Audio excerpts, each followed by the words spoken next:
This is Caroline from Caroline's Adventure. We all face challenges in our lives. How do some people take those challenges and turn them into powerful results? Join me as we dig into a story on resilience, hope, and joy, and uncover lessons we can each use in our own lives. But before we start, please take a moment to show that 5-star rating button some love, and follow while you're there to be updated every time I release a new episode. Now, before we begin, a word of caution. On this podcast, we regularly discuss topics like sexual assault, suicide, and addiction, which may be disturbing to some. Please take care as you listen. And if you need support in the United States, reach out to the crisis text line at 741-741.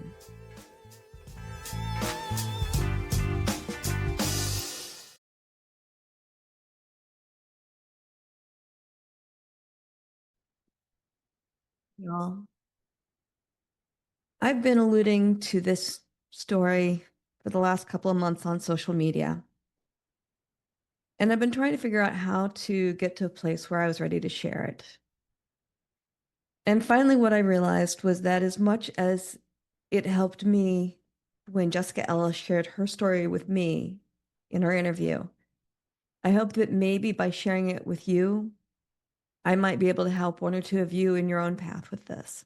And I figured this was probably the most fitting way I could think of to wrap up our third season with the Caroline's Adventure podcast. So a few months ago, I did an interview with Jessica Ella, who is the #1 female trauma expert in Australia.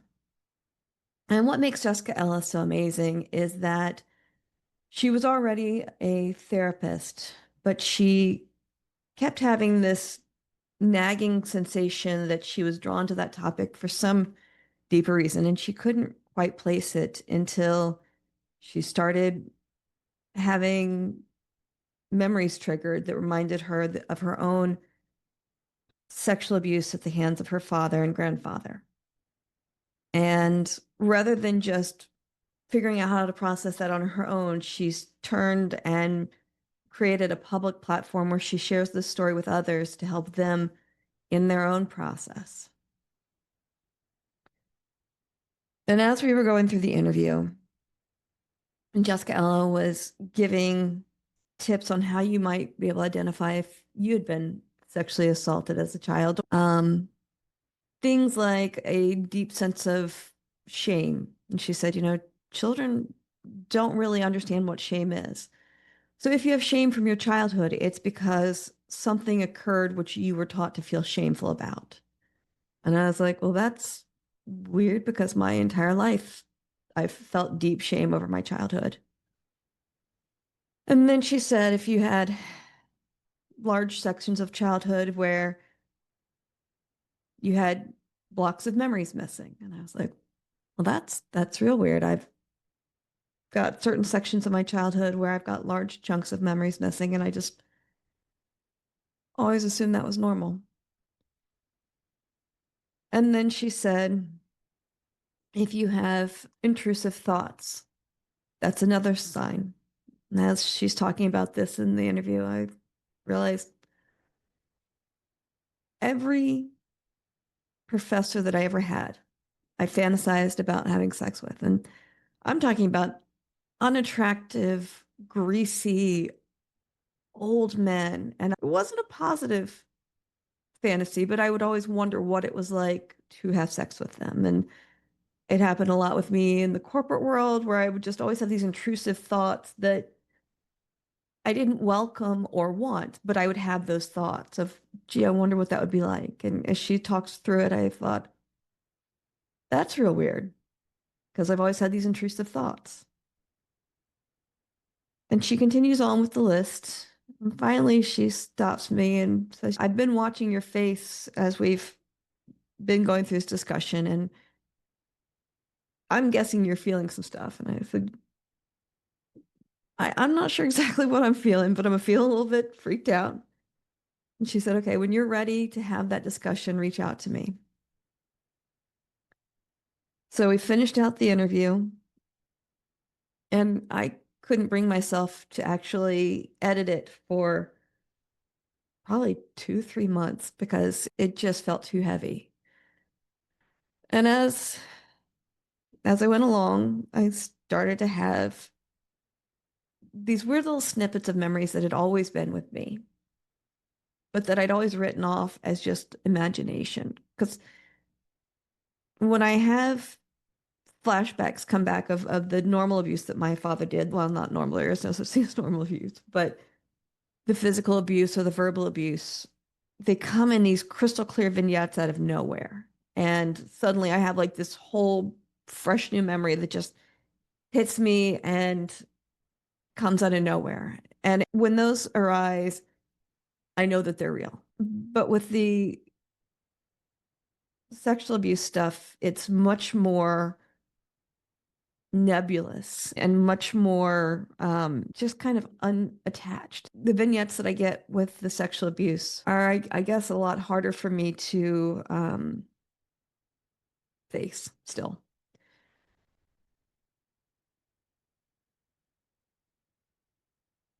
So I've never said this out loud publicly, but I was sexually abused by my father.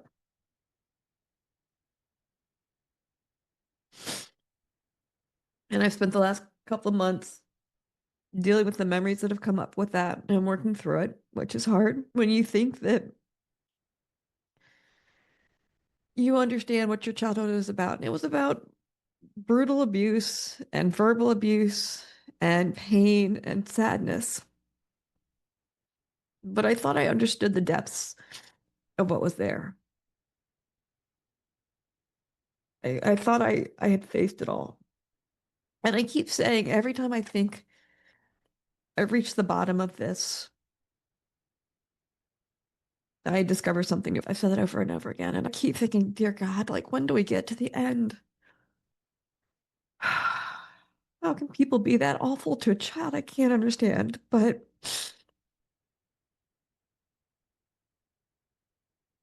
as the last couple of months have unfolded,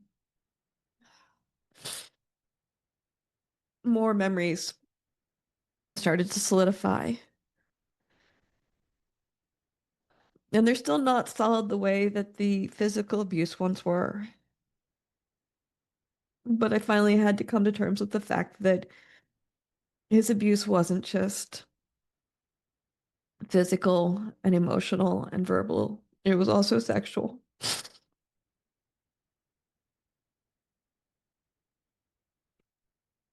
And the timing of it, I know for a fact, one chunk of it, I don't know how long it happened for, but I'm working on uncovering that. And it's hard. If you've had any abuse and you're hiding from it in shame, I get it. But know that the shame isn't yours, it's theirs. And that's a hard thing to come to terms with because I was ashamed to share this with you. And I know how wonderful of an audience we have here, and I know how amazingly supportive y'all are. But when you're raised hiding things in shame, it's not something that just magically disappears just because you're at a place where you're ready to face it.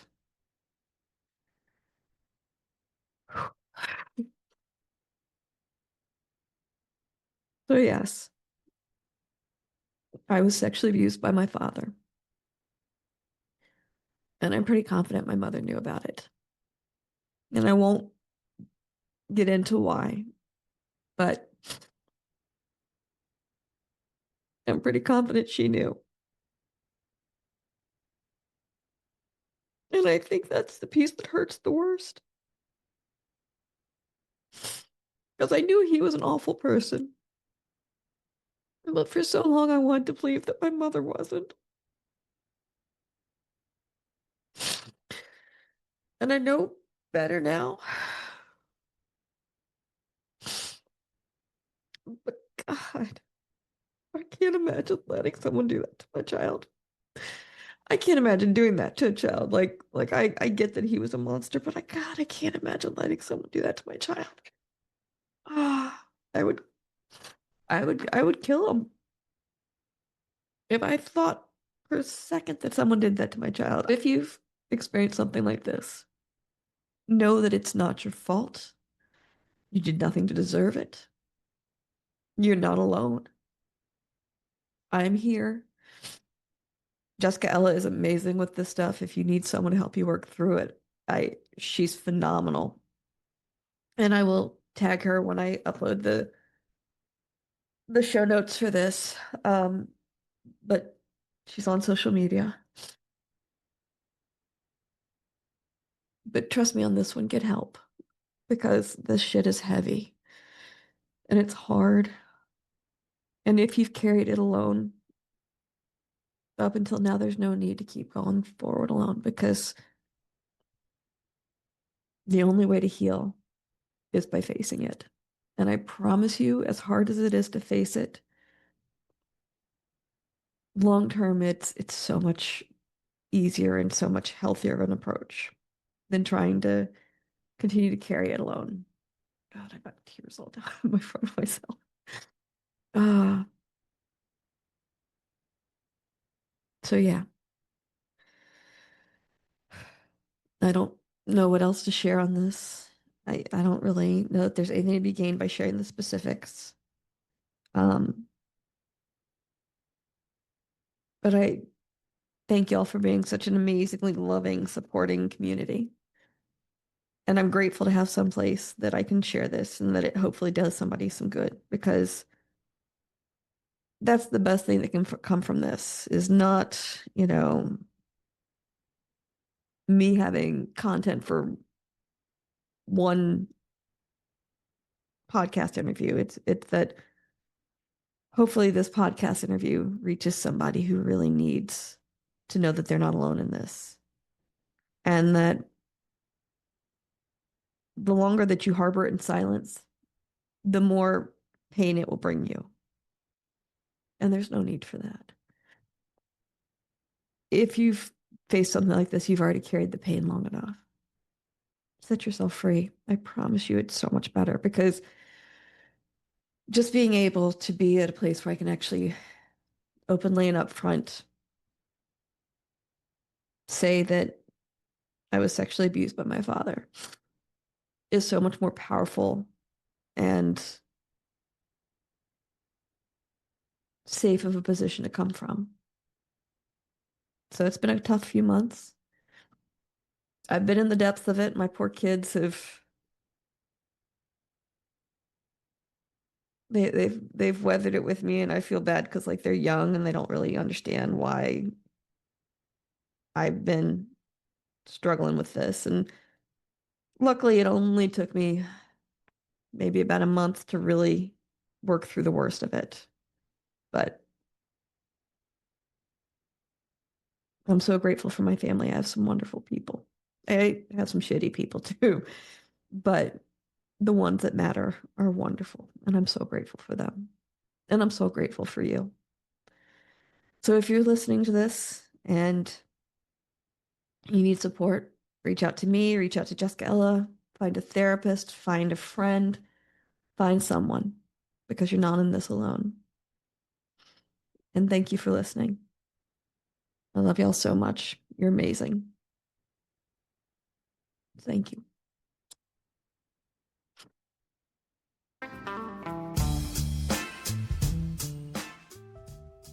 Thank you so much for joining us on this episode of the Caroline's Adventure podcast. While you're here, subscribe to the show so you're the first to catch new episodes when they're released. And if you enjoyed hanging out with me today, please leave a 5-star rating. For links to social media and more content, visit the description for this episode or go to carolinesadventure.com.